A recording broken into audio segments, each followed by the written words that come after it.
has all 4 tires and gets you from point A to point B, then it's a car. You don't get it, man. I wouldn't consider anything a car that doesn't deliver a good time on the mountain. What's so much fun about driving on the mountain? What you think, doofus? You drive as fast as you can, challenging the corners. The corners, huh? That's really the kind of thing you do for fun?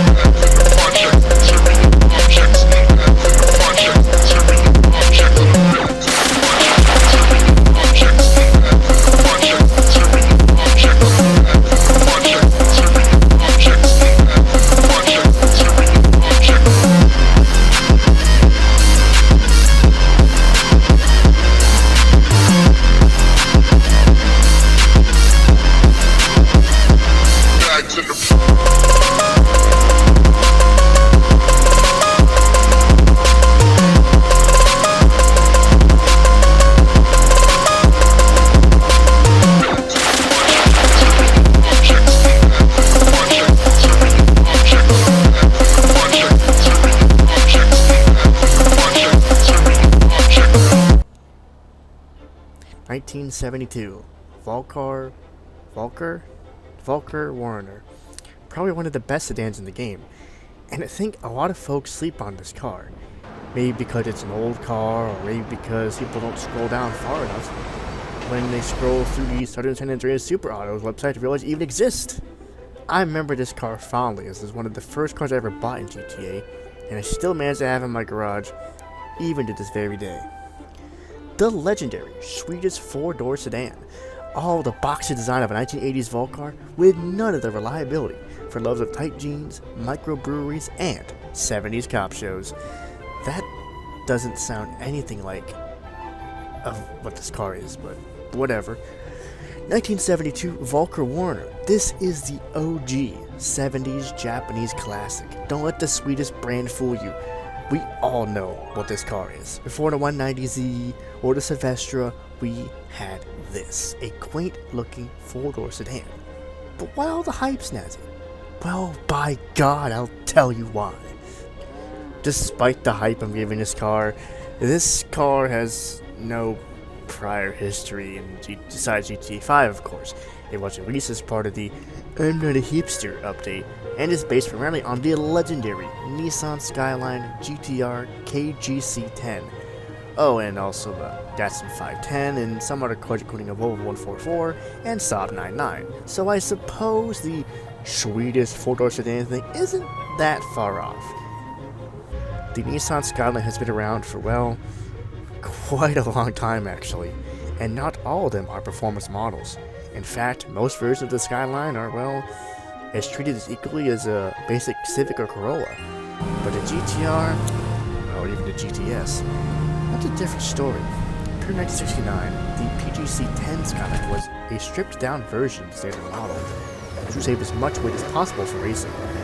Under the hood, it featured a 2.0-liter Datsun S20 inline-6 cylinder engine. It featured 4 valves per cylinder with dual overhead cams, producing an impressive, for the time, 160 horsepower with 133 pound-feet of torque. It was first offered as a sedan, and later offered as a coupe as well. Among other variants of the Skyline, there was also the Estate model.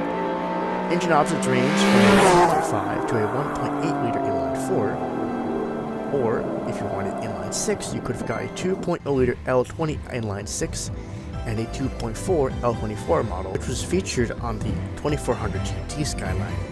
2400 GT is like a, I guess like a lower spec, I'm assuming, of the GTR, kind of like how we have the SI to the Type R here in the States.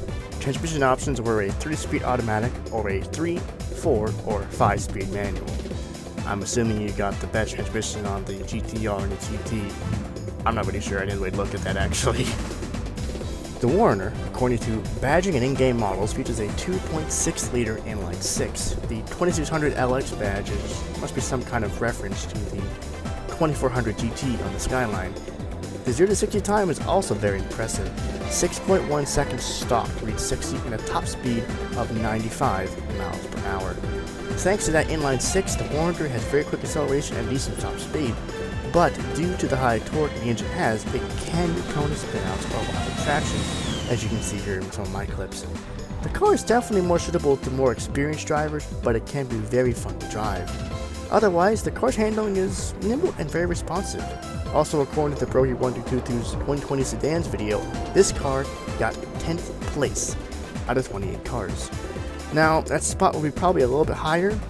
It had Rockstar put the V12 and armored chapters in the sports class, but of course, they put them in both the sports class and the sedans class. So, how does that work? Which is it? I don't know.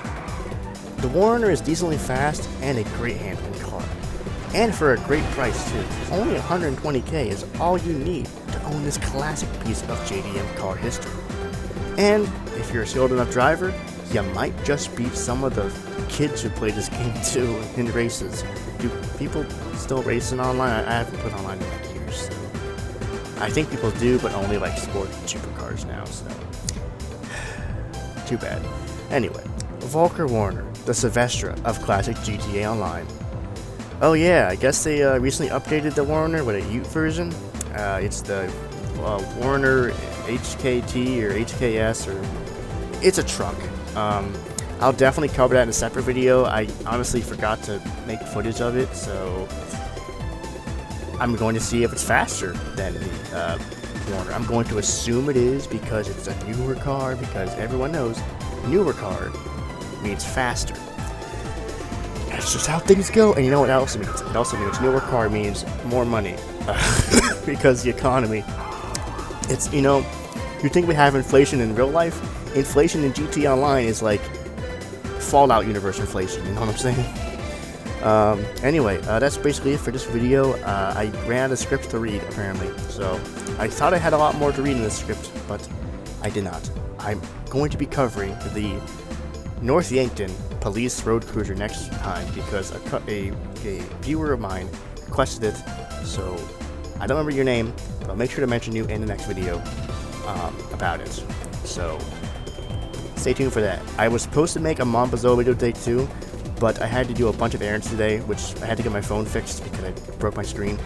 So hopefully Saturday, I think, or maybe during the week, I don't know. Anyway, until next time, ladies and gentlemen, I will see you all in the next video. Stay safe. If you're from the north, stay warm, and have a great weekend. I'll see y'all in the next one. Bye bye.